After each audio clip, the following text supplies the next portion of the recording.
Magaalaa Adaamaatti sosochiin ispoortiin hundaaf yookaan maas ispoortiin idilee ja'a taasifame. Sagantichi waajjira dargaggoo fi ispoortii magaalattiin kan qophaa'e yoo ta'u, ispoorteessitoonnii fi qaamoleen hawaasaa gara biroo hirmaataniiru. Sosochii ispoortii bifa idilaa'een ji'aatti al tokko iddoo tokkotti taasifamu bu'uureffachuun saganticha raawwannee jiran. Itti gaafatamaan waajjira dargaggoo fi ispoortii bulchiinsa magaalaa Adaamaa obbo Mulugeetaa Qaabatu. Egaa guyyaa har'aa akkuma kanaan dura jiini galee ji'atti yeroo tokko ispoortii hojjechuudhaan sadarkaa addabaabaayii kanatti jechuudha.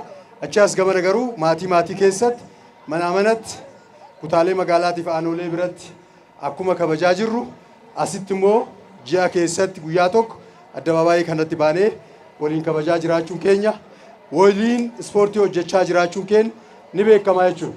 Kan guyyaa har'aa waa lama sababeeffannee ispoortii kana gaggeessaa jirra jechuudha.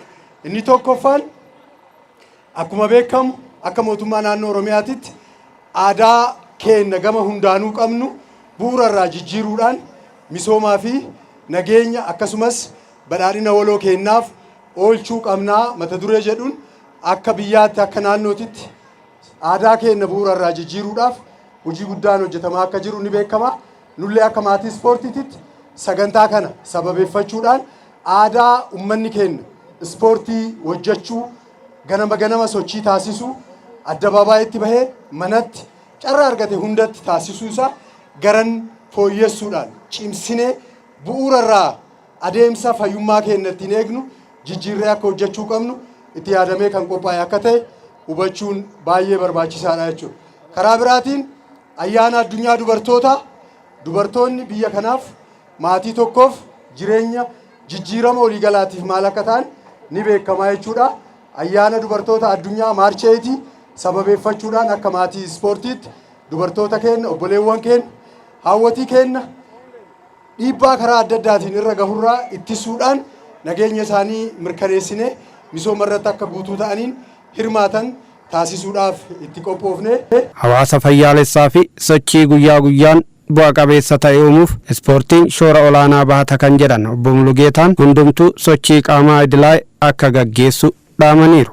Maatiin ispoortii carraa argame hundumatti fayyadamuudhaan idilee keenyaa fi alidileedhaan ayyaanota akka amma kaafnee kan bu'uura godhachuudhaan sababeeffachuudhaan ispoortii hojjechuun qaamaa qalbii keenyaan jabaannee nageenya biyya keenyaa eeguu keessatti misooma biyya keenyaa ariifachiisuudhaan badhaadhina biyya kanaa dhugoomsuu keessatti maatiin ispoortii dirqamaa fi ergama isinirraa eeggamu akka dargaggeessaatti akka baatan carraa kanaan ergaa gabaabduu isinii dabarsuun barbaada. Sammuu fi qaamaan dammaqiinsa olaanaa akka horannuuf nu gargaara waan ta'eef itti fufiinsaan sochii ispoortii taasifnaa jedhan hirmaattonni dubbifne.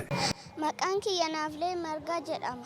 Ispoortii faayidaa kan naaf qabu jabina qaama kiyyaa fi yoo dhiibbaan natti dhufe dhiibbaa ofirraa achi deebisuuf. Akka ispoortii hojjetaniif ispoortii hojjedhaa jabina qaamaafis gaariidha. Yoo dhiibbaan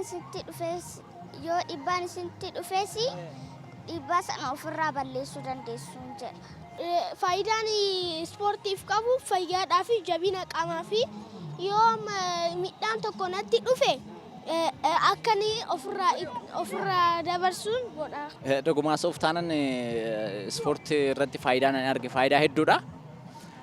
Akkasumas qaama koo jijjiirama adda ta'e qaama koo irratti nan argaa jabeenyas ta'ee nama walii galuu irratti illee kan nama fayyaduun argee namaaf jaalala qabaachuu irratti illee ilaalcha gaarii horachuu irratti illee akkasumas immoo bakka sammuu haaromfachuu irratti illee bakka waan haganan jedhamneen argachuu danda'ama. Teekwaandoo erga hojjechuu qabee ispoortii keessa iyyuu teekwaandoon baay'uma na fayyade akkasumas nama kamiyyuu fayyadama jedhee yaada.